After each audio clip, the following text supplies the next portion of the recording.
거룩한 길 다니리 거기 거룩한 그 길에 검은 구름 없으니 낮과 같이 맑고 밝은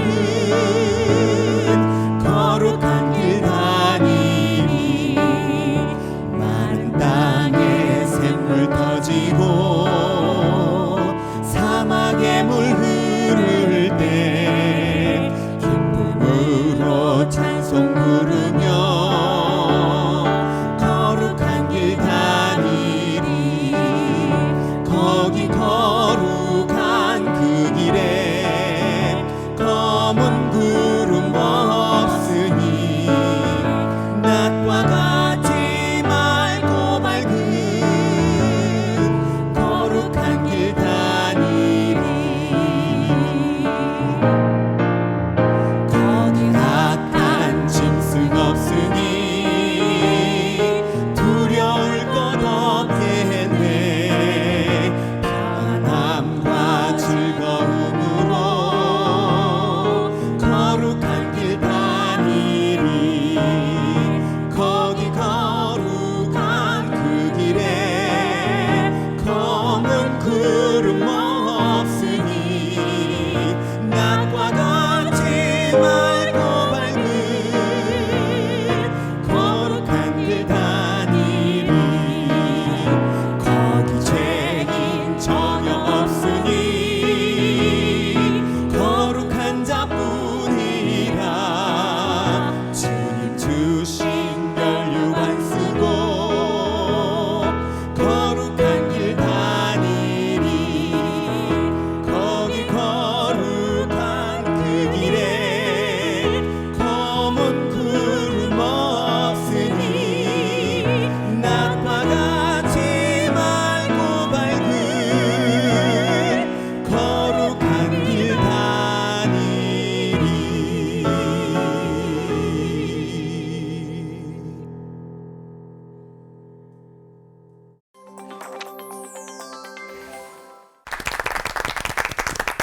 거룩한 길을 가기 위한 지침서인 성경 66권을 꼼꼼하게 올포원에서 살펴보고 있는데요.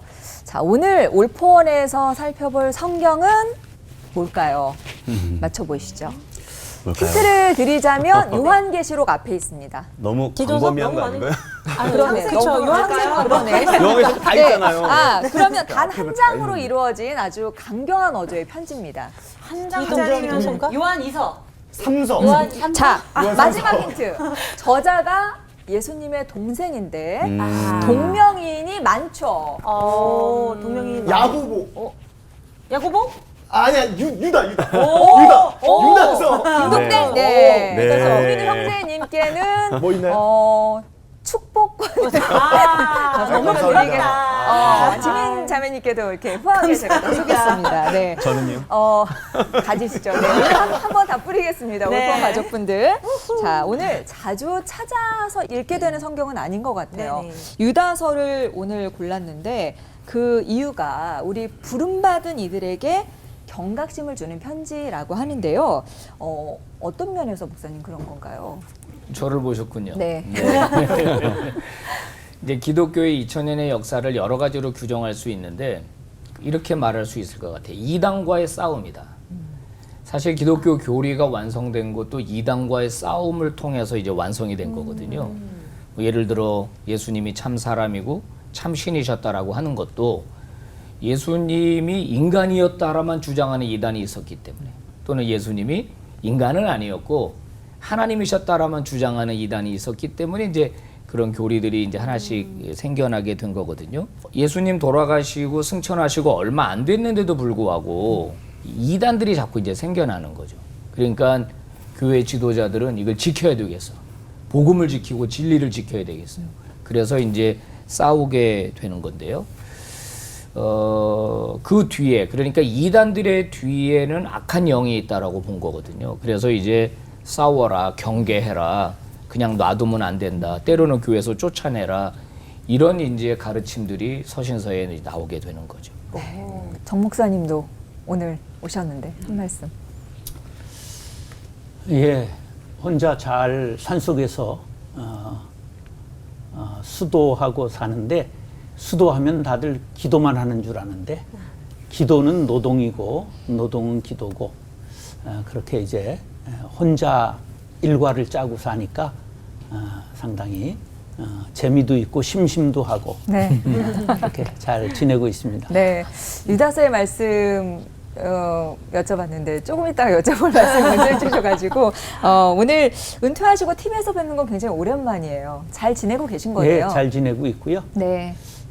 유다서는 뭐 김한원 목사님이 얘기하신 것에 별 사족을 붙일 게 없어요. 그렇군요. 네. 감사합니다. 네. 오늘 정성진 목사님과 또 다른 그 유튜브 채널에서 호흡을 맞추고 계신 김관성 목사님과의 이 티키타카도 네. 굉장히 기대가 되고요. 처음 듣는 유다서 남다른 메시지에 귀를 기울여 보도록 하겠습니다. 먼저 설교 문을 열어주실 분 김한원 목사님 모시죠.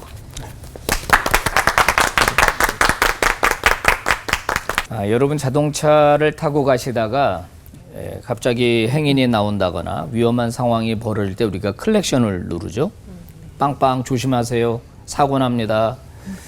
유다서를 이렇게 표현할 수 있을 것 같아요. 조심하세요. 경계하세요. 하고 영적인 클렉션을 울려주는 책이 바로 유다서라고 할 수 있겠습니다. 그럼 도대체 무엇으로부터 경계해야 할 것인가? 무엇을 조심해야 될 것인가? 그건 바로 이단입니다. 가만히 들어왔다라고 성경이 말하거든요. 이단의 특징입니다. 가만히 들어옵니다. 그리고 얘네들의 특징은 또 뭐냐면 약간 기독교랑 비슷해. 비슷해가지고 처음에는 이게 이 사기인지 아닌지 구별이 잘 안 되죠. 또 당시에 유행하던 사조를 또 가지고 들어옵니다. 당시에 유행했던 사조 중에 하나는 플라톤의 이원론이거든요. 많이 들어보셨죠? 네. 플라톤의 이원론. 물질 세계는 악하다.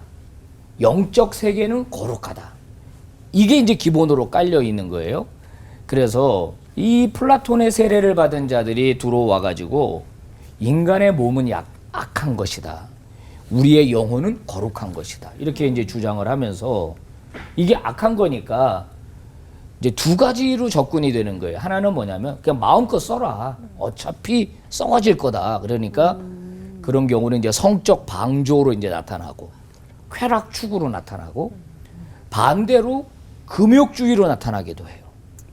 그래서 영혼은 아름다운 것인데 이 악한 육체에 갇혀 있다는 거예요. 그러니까 구원은 뭐냐? 이 악한 육체로부터 영혼이 벗어나는 게 구원이다. 이제 이런 식으로 이제 가르쳤거든요. 또 하나는 뭐냐면 계시, 꿈 이런 걸 강조해요. 그래서 자기들은 어떤 특별한 계시를 받은 영적 지식이 있는 사람들이다. 이래가지고 자기들에게 기대도록 만드는 거죠. 이게 아주 오래된 수법인데 요즘도 그런 사람들 있죠. 뭐 가스라이팅이라는 거 비슷한 거예요. 영적으로 조종을 하는 거예요. 자기가 특별한 영적 계시가 있으니까 내 말을 잘 들어라. 그래야 당신이 구원에 이룰 수 있다. 뭐 이런 거죠. 이제 이런 자들이 교회 안에 들어오는 거예요. 믿음 공동체 안에 들어오는 거예요. 그래서 한 사람씩 한 사람씩 설득하고 유혹하고 거기에 빠져 들어가게 되는 거예요. 이게 아마 그냥 잠깐 있었다가 없어졌으면 별 문제가 안 됐을 거예요.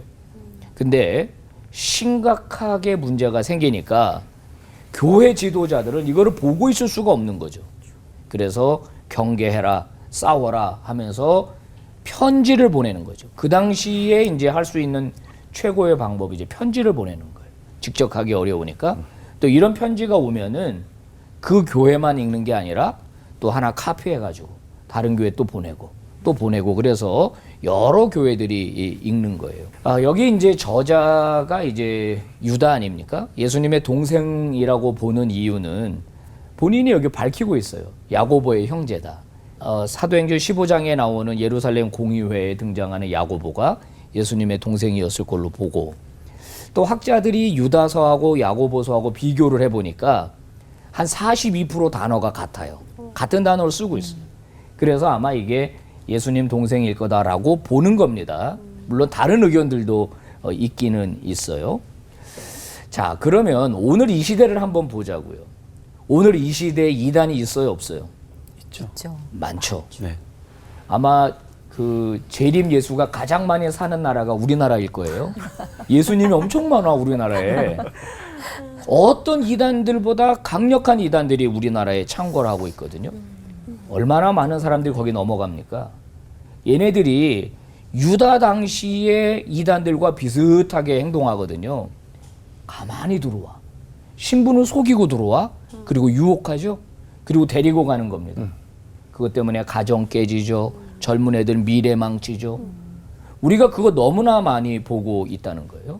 이단들의 특징은 친절합니다. 굉장히 친절해요. 그리고 매력적입니다. 그리고 약간 영적인 걸 이용해요. 뭐 꿈에서 봤다느니, 특별 계시를 받았다느니, 이단은 오늘도 정통 그리스도인들을 유혹합니다. 아주 교묘한 방법으로 접근하죠. 그래서 그 성경 공부 초대 같은 거 하는 거 조심해야 됩니다. 반드시 본인이 출석하는 교회 목사님에게 물어봐야 돼요. 거기가 어떤 단체인지, 어느 교회인지, 거기 목사님은 어느 신학교 출신이고 어느 교단 출신인지. 청년들 조심해야 됩니다. 애니어그램, MBTI 이런 거 가지고 자기 개발해 준다고 접근합니다. 모르고 가요. 그러다가 이제 넘어가는 거죠. 그 어느 때보다도 교활해집니다. 어떤 방법이 들통나면 얘네들은 새로운 방법들을 연구해요. 그렇기 때문에 이제 새로운 방식으로 계속 접근을 한다는 거 여러분 기억하시고요. 유다서 오늘도 그 교훈은 유효합니다. 너무나 유효하고 우리가 깊이 들여다봐야 할 아주 귀중한 성경책이 바로 유다서입니다. 일단 여러분의 믿음을 지키시고요. 그리고 여러분을 통해서 주변에 있는 분들의 믿음과 신앙이 지켜지게 되기를 주님의 이름으로 축복합니다. 기도하겠습니다. 아버지여, 일찍 깨어서 바로 알아서 잘 대처하고 경계하고 나만 사는 게 아니라 주변 사람들을 함께 살리는 믿음의 종들 되게 하시고 복음을 지키고 진리를 지키고 교회를 지키는 하나님의 종들이 다 되게 하여 주시옵소서. 아멘. 예수님 이름으로 기도 올리옵나이다. 아멘. 아멘. 유다는 힘써 싸우라고 편지하고 있습니다. 힘써 싸워야 될 그 내용이 뭐냐 하면 믿음의 도를 위하여라고 말하고 있습니다. 믿음의 도가 뭘까요? 믿음은 복음을 뜻합니다. 예수 그리스도를 믿죠. 그러면 도는 무엇이냐? 말씀을 따라 사는 삶을 뜻합니다. 본 말씀에서 세 가지를 유다는 싸워야 할 것을 제시합니다. 첫 번째 싸워야 할 것이 뭐냐 하면 이단과 싸워라. 이단과 싸우라고 하는데 그럼 2단인지 3단인지 어떻게 알 수 있느냐? 그것이 다 증명된 것이 있는데 첫째, 사도신경을 암송하고 믿는가 하는 것입니다. 사도신경에 우리 사도들이 신앙 고백해 왔던 글을 사도신경이라고 말하는 거죠. 그 사도신경을 공통적으로 고백해야 공교회라고 말합니다. 두 번째, 예수 그리스도의 십자가 부속을 믿는가? 예수님이 십자가에서 달려 돌아가신 것은 나를 위함이었다, 우리 인류를 위함이었다 하는 대속을 믿는가 하는 것을 두 번째 확인해야 됩니다. 세 번째 확인해야 될 것이 무엇이냐 하면 성경 이외의 다른 계시를 주장하는가. 가령 몰몬경 뭐 이런 것들 있지 않습니까? 다른 경전을 가지고 있다. 그것은 이단이라 그렇게 볼 수 있습니다. 요한일서 2장 22절에 보면 거짓말하는 자가 누구뇨? 예수께서 그리스도이심을 부인하는 자가 아니냐? 아버지와 아들을 부인하는 자가 적 그리스도라. 그렇게 말하고 있습니다. 시청자 여러분, 성령의 지혜로 이단을 분별할 수 있게 되기를 간절히 바랍니다. 아멘. 유다는 두 번째 싸울 것을 본능과 힘써 싸우라고 말하고 있습니다. 인간은 누구나 1차적인 욕구, 생리적인 욕구를 갖고 있습니다. 그 생리적 욕구가 무엇이냐면 식욕과 성욕과 수면욕입니다.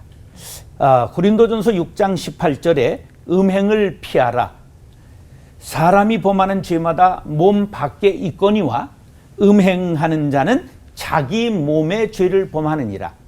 그러니까 씻기 어려운 죄, 우리 몸 안에 들어가서 나가지 않는 죄, 이런 뜻으로 해석할 수가 있습니다. 사도 바울은 음행과 힘써 싸우라고 우리들에게 고린도전서 6장에서 그렇게 강조한 것이지요. 인간은 본능과의 싸움에 무력하기 때문에 요셉이 보디발의 아내의 유혹을 당할 때 어떻게 했죠? 싸운 것이 아니라 피했습니다. 그래서 피하라고 말씀하고 있는 것입니다. 7절에 소돔과 고모라의 형벌을 거울 삼아라 말씀하고 있습니다. 이것은 음란하여 다른 육체를 따라가다가 그렇게 그들이 소돔이 다 유황불에 벌받았다는 거죠. 오늘 10절에 보면 이런 사람들은 이성 없는 짐승과 같이 본능으로 행한다. 이것은 바로 조심하라. 힘써 너희들이 싸워야 될 대상이다. 그런 말입니다. 요셉처럼 하나님과 동행함으로 우리 모두가 본능과 싸워 이기는 성결한 그리스도인들이 될 수 있기를 축복합니다. 아멘. 세 번째 힘써 싸울 것은 만몬이라고 말씀하고 있습니다. 세상은 여럿이 지배하는 것 같지만 내용 기저에 흘러가는 것은 만몬입니다. 만몬은 황금을 숭배하는 것을 말하는 거죠. 그래서 황금 만능주의, 금 앞에 절을 한다, 배금주의 다 같은 말입니다. 그래서 성도들도 목사도 최종 돈에 쓰러지는 사람들이 제일 많습니다. 이것을 오늘 본문에는 발람의 어그러진 길이라고 말하고 있습니다. 음행보다 뿌리가 깊고 가지를 넓게 들이우고 있는 죄가 뭐라고요? 바로 만몬입니다. 우리가 돈 앞에 전부 무너지는 거죠. 마음이 부패해지고 진리를 잃어버려 경건을 이익의 방도로 생각하는 자들의 다툼이 일어난다고 디모데전서 6장 5절에는 바로 경건을 이익의 재료로 사용하는 사람들, 경건하다고 말하지만 경건해야 될 교회에서 이익을 취하고 부자가 된다? 그것은 있을 수 없는 일이라고 이익의 눈먼 발람, 만몬에 쓰러지는 영혼들을 바라보며 만몬과 힘써 싸워 믿음의 도를 지키라고 오늘 성경은 우리들에게 교훈하고 있는 것입니다. 아멘. 우리가 힘써 싸워야 될 대상을 우리가 바로 파악하여 바로 이단, 그 다음에 본능, 그 다음에 만몬과 싸워 승리할 수 있게 되기를 간절히 바랍니다. 아멘. 사랑과 은혜가 풍성하신 아버지 하나님, 우리가 싸워야 될 대상이 많이 있지만 잘못된 것에 우리가 헛주먹질하지 아니하도록 오늘 말씀을 꼭 기억하며 우리가 이단과 싸우게 도와주시고 본능과 싸우게 도와주시고 아멘. 그리고 무엇보다도 만몬과 싸워 승리하는 멋진 그리스도인들이 다 되게 하여 주옵소서. 아멘. 예수님의 이름으로 기도드리옵나이다. 아멘. 이 유다서는 뭐 여러 내용들을 다루고 있지만 특별히 교회에 몰래 들어온 거짓 교사들을 경계하라라고 하는 메시지가 아주 핵심적인 자리를 차지하고 있습니다. 거짓 교사 이러면 단어상으로는 거짓 교사들을 조심해야 되겠구나 우리가 그렇게 생각을 하는데 사실은 누가 거짓 교사인지 분별하기가 쉽지 않습니다. 그런데 이 거짓 교사들은 하나님께서 우리 가운데 값없이 베풀어 주신 놀라운 은혜들을 방탕의 근거와 재료로 사용하는 자들입니다.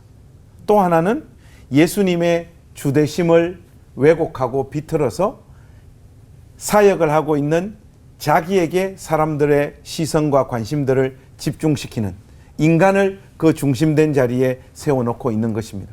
이렇게 제가 거짓 교사들의 특징들에 대해서 여러분들에게 지금 말씀을 드려도 잘 모르시겠죠? 그래서 제가 오늘 방송에 나온 겁니다. 이 유다서가 참 좋은 게 뭔가 하면 아주 구체적으로 특정한 인물을 딱 집어가지고 거짓 교사들이 바로 이런 자들이다라고 말하고 있습니다. 그 세 사람을 특별히 언급하고 있는데 첫 번째는 가인이에요. 여러분 구약 성경에서 가인과 아벨 할 때 가인 누구나 다 알죠. 여러분 가인의 잘못이 무엇입니까? 일반적으로는 시기하고 질투하는 마음을 아벨을 향하여 품은 거라고 이야기를 해요. 그러나 가인의 행실을 가만히 우리가 살펴보면 그거보다 더 근본적인 죄가 있습니다. 그게 뭔가 하면 자기 의로움이에요. 나는 분명히 정성을 들여 합당하고 훌륭한 예배를 제사를 하나님 앞에 드렸는데 하나님은 왜 내 제사를 받아주시지 않느냐 하는 이 자기 의로움 있잖아요. 이게 가인의 죄의 핵심입니다. 그런데 거짓 교사들이 가지고 있는 아주 중요한 특징들 중에 하나가 바로 이 자기 의로움이에요. 자기의 사역의 성공 스토리가 너무 극적이어 가지고 자기 공로를 전면에 내세우는 바람에 예수님의 공로를 감추고 가두어 버리는 죄를 바로 가인의 죄라고 저는 해석하고 이해하고 있습니다. 그런데 특별히 하나님 말씀을 다루고 성도들에게 하나님 말씀을 가르치는 사역자들이 범죄하는 죄의 모습들 중에 이런 것들이 얼마나 많냐. 그리고 두 번째 인물로 누구를 등장시키는가 하면 발람을 등장시킵니다. 이 발람은 이스라엘 하나님의 백성들 향하여 저주하라고 이야기하지만 입에서는 축복의 메시지가 계속 나옵니다. 저주를 하고 싶은데 저주가 안 되고 계속 축복이 나옵니다. 그러나 끝까지는 이기지를 못해요. 결국 그들 향하여 저주를 쏟아놓지는 않지만은 모압 왕에게 우상숭배와 음행에 빠지도록 결정적인 꾀를 제공하지 않습니까? 뭐 때문에요? 돈 때문입니다. 개인적으로 사역을 하고 목회를 하면서 성도들이 이렇게 볼 때 우리 목사님은 부유하시다 라고 하는 인상과 느낌을 준다고 하는 것은 목사 스스로 자기의 마음을 복종시키며 자기의 사역을 한번 뒤돌아봐야 되는 결정적인 순간이 아닌가 싶습니다. 왜냐하면 그것이 거짓 교사의 하나의 결정적인 모습이기 때문에 그래요. 그리고 거짓 교사의 세 번째 예로 유다가 누구를 등장시키는가 하면 고라를 등장시킵니다. 여러분 고라의 죄는 무엇이겠습니까? 어떤 영적 권위, 하나님께서 세운 종의 권위를 인정하지 않고 왜 너만 대장을 하려고 하냐? 왜 너만 지도자를 하려고 하냐? 나도 좀 하나님 지도자로 세워주십시오 하는 이 불평과 원망인데요. 이 기저에는 여러분 무엇이 깔려 있습니까? 자기의 사역과 자기의 길이 하찮아 보이는 거예요. 사단은 끊임없이 사역자들 마음 가운데 어떤 마음들을 불어넣는가 하면 네가 지금 하고 있는 사역의 규모와 사역의 수준이 바로 너 자신이다 라고 하는 목소리를 계속해서 집어넣습니다. 그렇기 때문에 좀 초라하고 사람들의 주목을 받지 못하는 사역의 환경에서 사역을 하는 사역자들이 자칫하면 이 고라의 길로 갈 수 있습니다. 그러나 참된 복음이 그 심장 가운데 새겨진 사역자의 마음은 자기가 어떤 자리로 부름받든지 그 자리에서 충성하는 자입니다. 날마다 하나님 앞에서 십자가의 은혜를 묵상하며 거짓 교사의 길이 아닌 죽임을 당하신 우리 구주이신 예수께서 걸어가신 길로 한 걸음 한 걸음 신실하게 걸어가는 사역자들이 되어주시기를 우리 주님의 이름으로 부탁합니다. 아멘. 기도하겠습니다. 하나님, 우리를 붙잡아 주셔서 거짓 교사의 길로 걷지 않게 하시고 고통스럽고 힘들고 외롭다고 할지라도 우리 주님 걸어가신 그 길로 오늘도 걸어가는 우리 모두가 되게 하여 주시옵소서. 아멘. 예수님의 이름으로 기도하옵나이다. 아멘.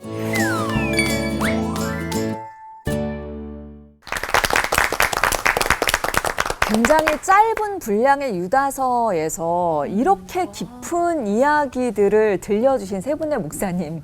네, 설교만 들어도 전체적인 맥락이 다 잡히는데요. 매우 간략한 서신서임에 틀림이 없지만 거기에서 전하는 어조도 그렇고 메시지도 굉장히 강하게 느껴져서 그 어떤 서신서보다도 뭔가 좀 막 해야 될 것만 같은 그런 동기부여가 되는 성경인 것 같아요. 네, 그래서 저도 궁금한 게 생겼는데요. 유다가 상당히 진짜 일목요연하게 메시지를 강력하게 띄웠잖아요. 그런 배경과 동기에 대해서 조금 더 듣고 싶습니다, 목사님. 그리고 당시 시대 상황이 그만큼이나 이제 혼란의 시기였었던 건지 배경에 대해서도 좀 듣고 싶습니다. 이게 이제 유다서잖아요. 근데 이제 유다라는 이름이 많은데 가룟 유다 있죠. 그 유다 이름을 딴 복음서가 발견이 됐어요. 그러니까 이집트 곱티거로 돼 있는 한 20여 페이지 정도 되는 그런 이제 그 아마 문서로 고대 문서죠. 이게 이제 거의 2세기 경에 이제 주로 이렇게 통용되던 문서로 알려져 있어요. 근데 우리가 마태, 마가, 누가, 요한 복음서는 봤어도 유다 복음서는 처음 보잖아요. 네. 이 내용이 얼마나 황당하냐면 예수님의 제자들 중에 가룟 유다가 배신자가 아니었고 가장 뛰어난 제자였다는 거예요. 왜 그러느냐? 예수님이 구원에 이르는 영적인 지식을 가룟 유다에게만 알려줬다는 거예요. 그 복음서의 주장이. 아까 제가 이제 설교할 때 그랬잖아요. 이 거룩한 영혼이 육체에 갇혀 있다. 이게 벗어나야 되잖아요. 그래서 예수님의 영혼을 벗어나게 구원받게 하기 위해서 유다가 일부러 예수님을 팔았다는 거예요. 무슨 지금 다 웃잖아요, 그죠? 네. 이런 복음서가 나올 정도로 그 당시는 영적으로 굉장히 혼란하던 시기였어요. 지금은 사복음서가 다 있고 예수님에 대한 자료가 많은 시기지만 거의 2000년 전 초기 1세기로 가면은 뭐 복음서 자체가 아직 없으니까 그래서 이제 이런 영적인 혼란이 많이 일어났던 배경을 안고 이 유다서가 기록된 걸로 봐야 될 겁니다. 다른 배경보다도 유다서도 이렇게 기록되어진 배경을 보면 그러니까 신약 성경의 다른 책에 등장하고 있는 이단들 그리고 잘못된 어떤 가르침들을 이 똑같이 유다서를 보낸 그 공동체 가운데 나타났던 것 같아요. 예를 들면 요한계시록에 보면 니골라당의 교훈, 뭐 발람의 교훈, 그리고 뭐 요한서신에 보면 일반적으로 영지주의 이런 잘못된 가르침들이 이 공동체를 장악하기 시작했던 것 같아요. 그래서 이런 가르침들이 그런 가르침으로 끝나는 것이 아니라 반드시 삶의 열매를 신자답지 못한 내용으로 채우게 만들거든요. 뭐 성적 부도덕이라든지 권위를 인정하지 않는다든지 이런 어떤 심각한 문제들이 발생되어진단 말이에요. 근데 저도 이제 목회를 해보니까 교회를 세우는 것은 너무나도 힘들고 고통스러워요. 그런데 그렇게 힘들게 세워놓은 교회가 무너지는 것은 하루아침이더라고요. 그래서 사도 바울도 내가 떠나고 난 다음에 이리가 들어올 것이다. 뭐 이런 경고들을 분명히 하잖아요. 이 유다도 그런 심정으로 지금 이 유다서라고 하는 편지를 받는 공동체를 향해서 편지를 보내고 있는 것 같아요. 어렵게 세워놓은 그 주님의 몸된 교회가 잘못된 가르침에 의해 가지고 완전히 무너질 수도 있는 그 위기 상황. 그 상황에 안타까운 심정으로 보낸 편지가 유다서이다. 그렇게 말씀드리고 싶습니다. 성경이 편집되기 이전에 유다서 같은 경우를 회람서신이라고 그래요. 그래서 이게 이제 각 교회들에게 돌아가면서 읽도록 쓰여진 그런 편지예요. 그러니까 이 책이 귀하고 말씀이 귀했던 그 시절에 그 당시에 갖고 있었던 그 그리스의 플라톤 이원론 같은 것들 그런 것들을 가지고 있었던 것에 들은 말씀을 갖다가 얹어서 이게 혼합주의가 나오는데 유다서 배경에 가장 강한 건 영지주의라고 말하죠. 그 이제 1세기 말경에 그런 것들이 많이 나왔던 것이 이제 성경에 후반에 가서 성경에서 이단에 대한 경계를 계속 얘기하거든요. 근데 우리도 1세기쯤 됐을 때 복음이 들어와서 그때 우리도 이제 뭐 전도관, 통일교, 하나님의 교회, 신천지 이런 것들이 굉장히 흥황하는 거예요. 그런데 가장 여기 성경에 나온 것하고 흡사한 게 우리나라엔 무엇이냐면 구원파예요. 구원파가 영지주의적 성향을 가장 많이 가지고 있는 교단입니다. 영은 귀하고 육은 악하고 천한 거기 때문에 구원받은 사람이 구원 이후에 어떤 행동을 하든지 상관이 없다. 그래서 생활을 마음대로 할 수 있는 자유를 줌으로 사람들이 그렇게 흔들릴 수 있는 이제 그런 것들. 그래서 이제 그런 것들을 경고하는 아주 신앙의 지침을 제공한 짧지만 아주 중요한 메시지를 가지고 있는 것이 유다서다. 그렇게 말씀드릴 수 있겠어요. 들으면 들을수록 현재의 우리에게 보낸 편지처럼 이렇게 느껴지거든요. 유다서에서 가장 주목해야 할 것으로 세 분 목사님께서 거짓 교사에 대한 주의를 당부하셨는데 2000년 기독교 역사 내내 정말 경계의 대상이 아닐 수가 없는데 중요한 거는 오늘의 우리도 예외가 아니라는 거겠죠. 맞습니다. 그래서 조금 더 준비해 봤습니다. 네. 거짓 교사들로부터 깨어 우리를 지키기 위해서 드리는 질문 타임. 가장 먼저 질문 드려보겠습니다. 정성진 목사님께 질문 드려볼게요. 유다가 믿음의 도를 위해 싸워라 했던 그 세 가지 대상이요. 말씀해주신 이단, 본능, 만몬, 요 물질, 돈 요런 거 세 가지잖아요. 근데 그때나 지금이나 그건 정말 싸워서 이기기가 힘들구나. 그때나 지금이나 이런 생각을 합니다. 혹시 목사님도 이렇게 연약한 본능 때문에 괴로워해 보신 적이 있으신지, 돈 때문에, 이단 때문에 믿음이 흔들려 보신 적이 있으셨을까 하는 조금 궁금증도 있고요. 그리고 이 싸움을 이겨낸다는 거 어떻게 해야 하는지 조금 구체적인 도움을 좀 주시면 좋겠습니다. 젊은 날은 목회자라고 해도 이성의 유혹에 흔들릴 때가 있죠. 그것을 피하게 하신 하나님 앞에 정말 감사하죠. 예. 왜 그런 것이 없겠어요? 여자에 둘러싸여 목회하는데.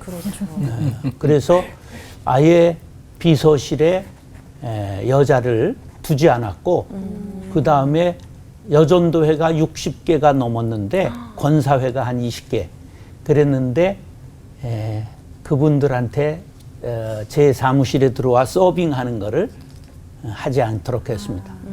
내가 차 타서 먹고 나보다 조금 더러운 우리 부교역자들하고 같이 살망정 그게 뭐 그렇게 문제가 되겠어요.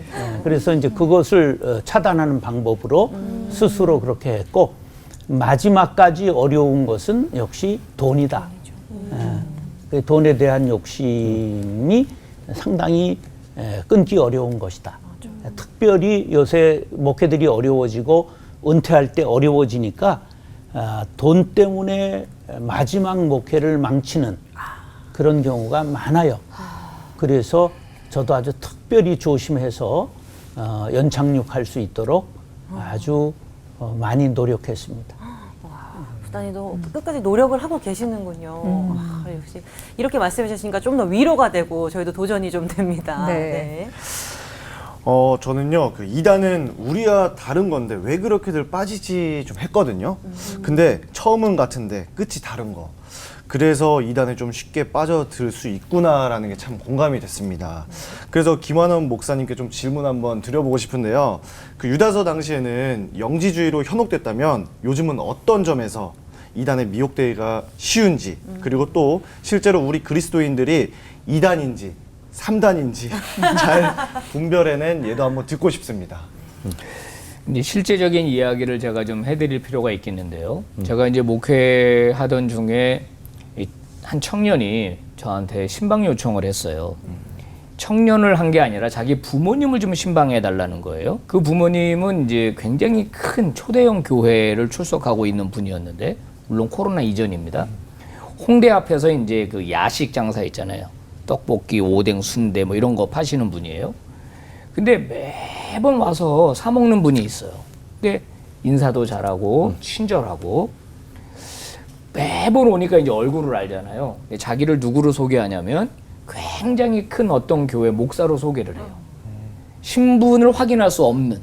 그러니까 목사가 막 수백 명 있는 교회 있잖아요. 그런 교회 목사라고 소개를 하고 전화번호를 교환하고 말씀 메시지를 보내주고 이렇게 오랫동안 교제한 거예요.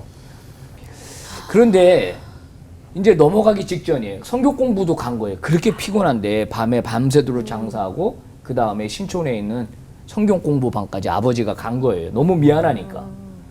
그리고 이제 말씀을 듣는데 너무 재밌더라는 거예요. 거기서. 그러니까 접근 자체가 이래요. 어떻게 빠져나왔느냐. 지금 우리 방송이 굉장히 중요한데 이제 이런 방송을 이제 녹화한 어떤 그 강의를 들은 거예요. 가족들이 함께. 이단들이 그렇게 접근해 온다는 걸 들은 거예요. 그러니까 이게 이제 긴가민가 하죠. 자기 아들이 출석하는 교회 목사님, 자기는 너무 큰 교회라 목사님이 이제 안 되니까 저를 불러서 이제 그 집에 가서 예배를 드리고 얘기를 쭉 들어봤어요. 100% 이단이다. 끊어내라. 그렇게 했는데 그 다음에 더 무서운 게 뭐냐면 끈질겨요. 안 놔. 물고 안 놔. 그러다가 마지막에는요 저주를 퍼부어요. 어마무지한 저주를 퍼붓습니다.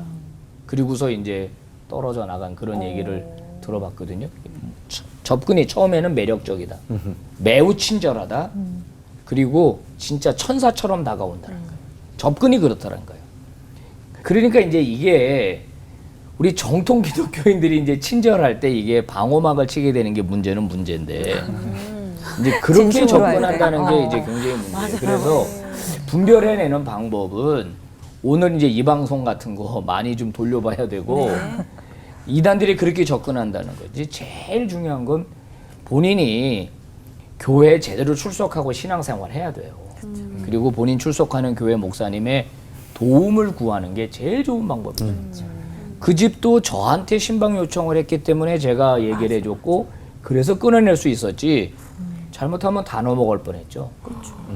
네, 다 넘어갈 뻔했어요. 반드시 출석하는 교회 목사님, 목회자에게 도움을 요청해라.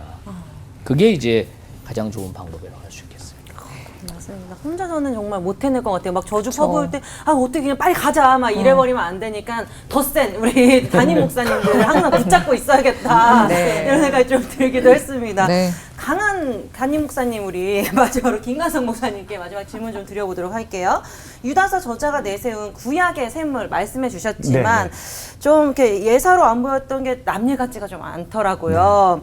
이런 것도 가인, 발람, 고라와 같은 죄다라고 볼만한 주변의 예들, 실질적인 예들을 좀 들어주시면 저희가 좀 더 주의할 수 있을 것 같고 거기서 자유로워지려면 뭐가 더 필요할지도 알려주시면 좋겠습니다.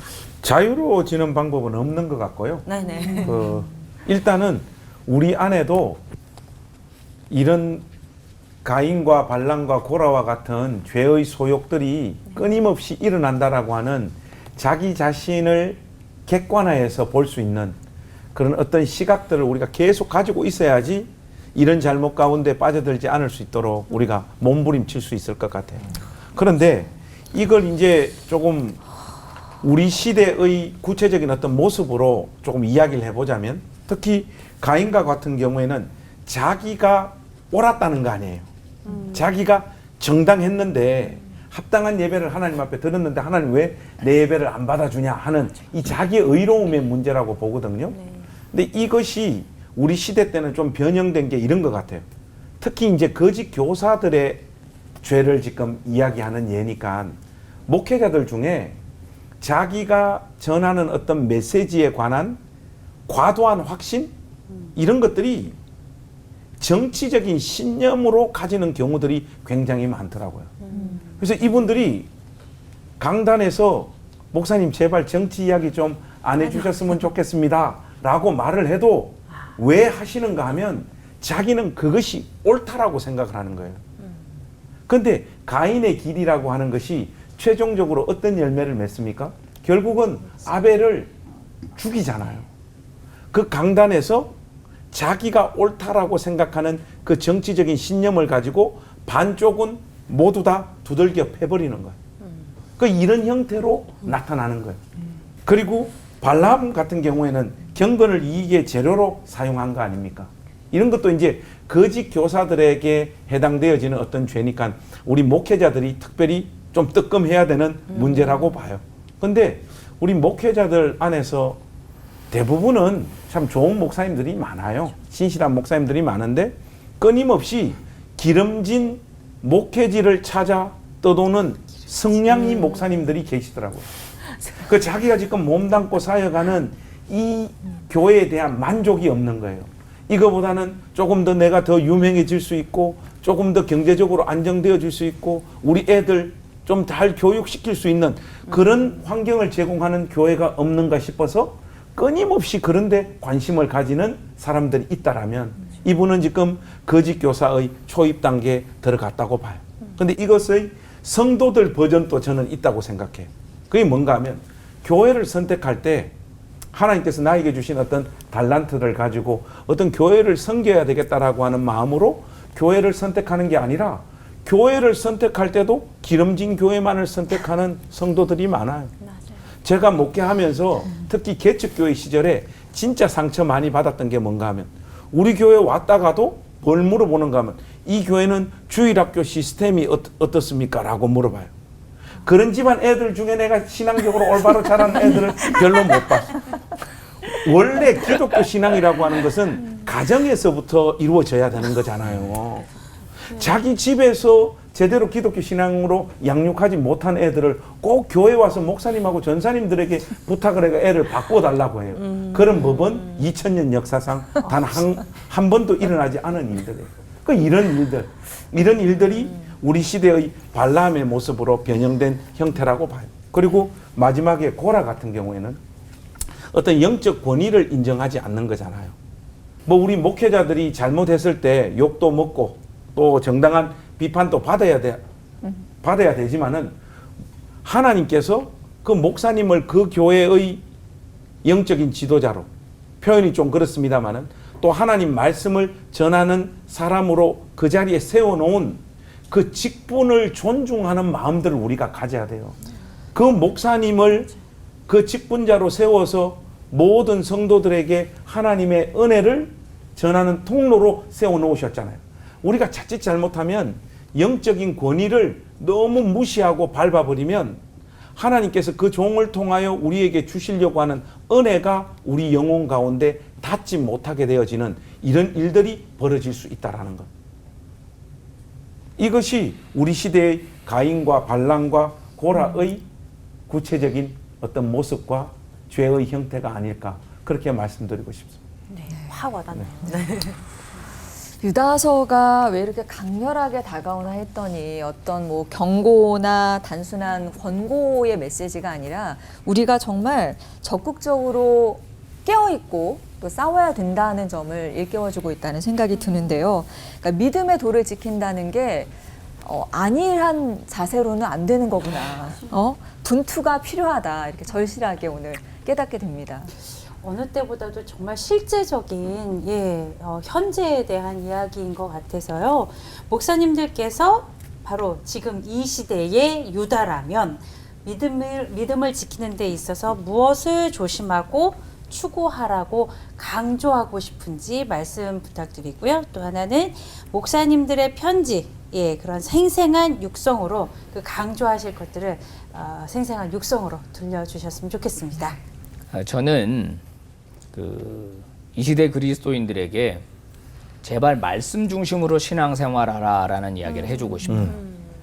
제발 좀 이상한 은사, 꿈, 계시 뭐 이런 거 너무 쫓아가지 말아라. 뭘 봤다 또는 뭐 들었다, 신령하다, 가서 안수기도 받으면 뭐 미래를 맞춘다. 이거 다 기독교 사입입니다. 그래서 제발 하나님의 말씀 중심으로 신앙생활해라. 그게 정통이고 그게 바른 길이다. 너무 이상한 거 추구하지 마라. 지금 유다서도 사실 그런 거거든요. 신령한 것들을 추구하는 영적 지식들, 그게 어떤 특정한 몇몇 사람들에게만 있다라고 여겨지고 그 권한을 가지고 자기 사익을 챙긴 거거든요. 그렇기 때문에 이 시대에 우리 성도들에게 제가 드리고 싶은 말씀은 말씀 중심의 신앙생활을 해라. 그걸 제가 꼭 해드리고 싶어요. 자극적인 것 조심해라. 이단의 특징이 뭐냐면 열심인 사람들, 더 깊이 알고 싶은 사람들, 신령한 세계를 탐하는 사람들이 이단에 빠지는 특징이 있거든요. 근데 신앙이라고 하는 게 그 일순간적인 환희로 끝나는 것은 신앙이 아니에요. 신앙은 그 나라 가기까지 날마다 스텝 바이 스텝으로 자라가는 거지. 그리고 우리 특별히 종교성이 강한 민족인데 거기에다가 자극적인 음식을 좋아해요. 불닭 이런 거.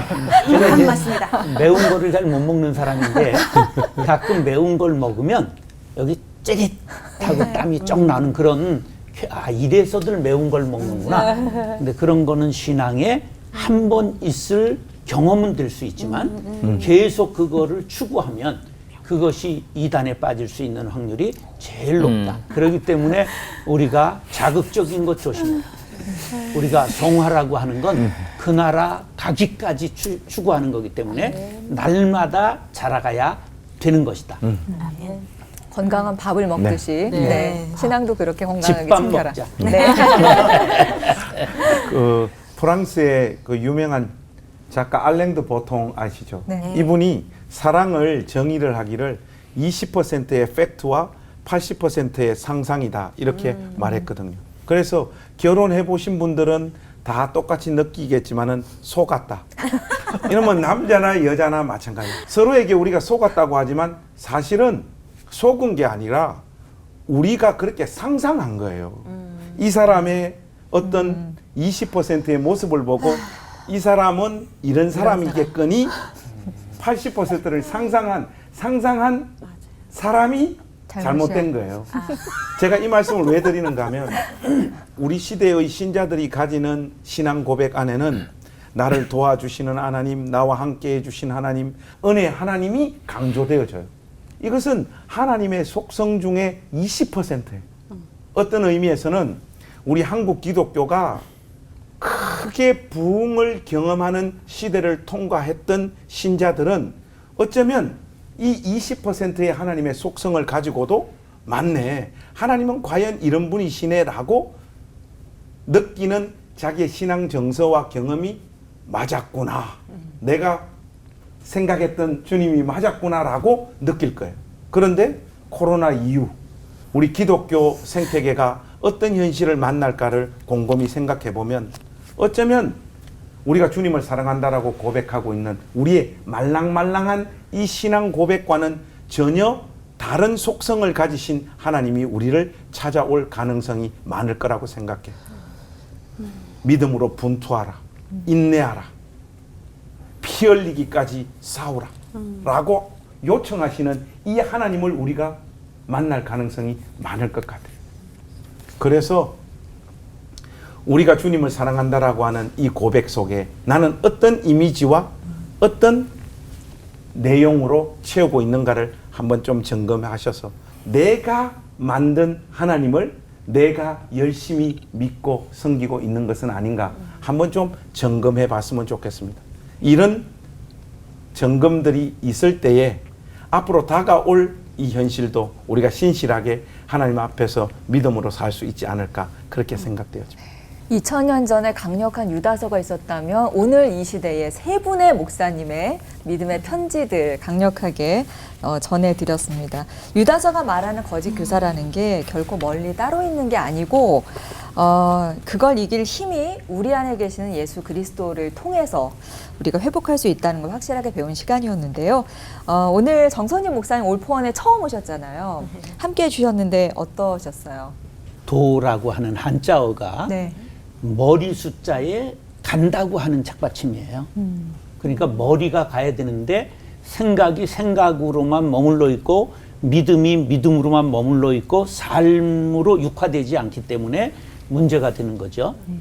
그래서 오늘 유다서를 서로 얘기하는 시간에 제가 스스로 또 하나 느낀 것은 나도 목회를 담임으로서 은퇴하고 마쳤는데 그동안 너무 조동아리로만 살진 않았나.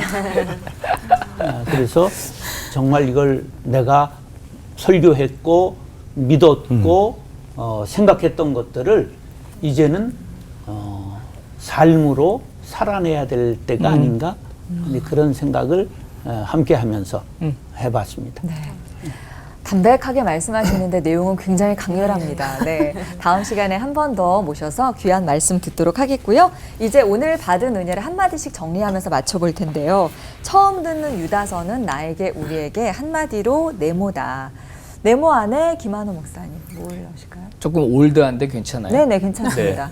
나에게 유다서는 민방위 훈련이다. 네. 왜요? 다 알겠죠? 네. 이게 이제 그 적의 침공에 대비하기 위한 이 경각심을 불러일으키는 훈련 아닙니까? 네. 그래서 유다서는 우리에게 다시 한번 이단을 경계하고 조심하라고 하는 사이렌이다. 이렇게 말해 보겠습니다. 너무 올드하죠? 민방위 아니요 훈련. 괜찮습니다. 괜찮아요? 네. 정선희 목사님은 뭐? 예, 현재 진행형이다. 2000년 전 기록이 아니라 현재 우리에게 사이렌을 울리고 하는 현재 진행형의 말씀이다. 네. 저는 뜨끔이다 이렇게 말합니다. 왜냐하면 저 안에 거짓 교사의 속성들이 꽤 많이 있는 것 같아요. 그런 거짓 교사의 모습들, 이단적인 모습들이 내 안에는 없는가 싶어서 오늘 이 방송하는 내내 뜨끔 두 분의 목사님의 메시지를 통해서 그렇게 이렇게 많이 느끼게 되었습니다. 뜨끔뜨끔 하시면서 계속 이렇게 자기를 보시는 목사님들은 괜찮으시다고 저는 생각을 합니다. 네. 자, 오늘 끝인사는 믿음의 선한 싸움을 적극적으로 싸워나가겠다는 다짐을 힘차게 외치면서 마치도록 하죠. 믿음으로 일어날 일 기대하며 화이팅으로 하나 되는 시간 옳고 와!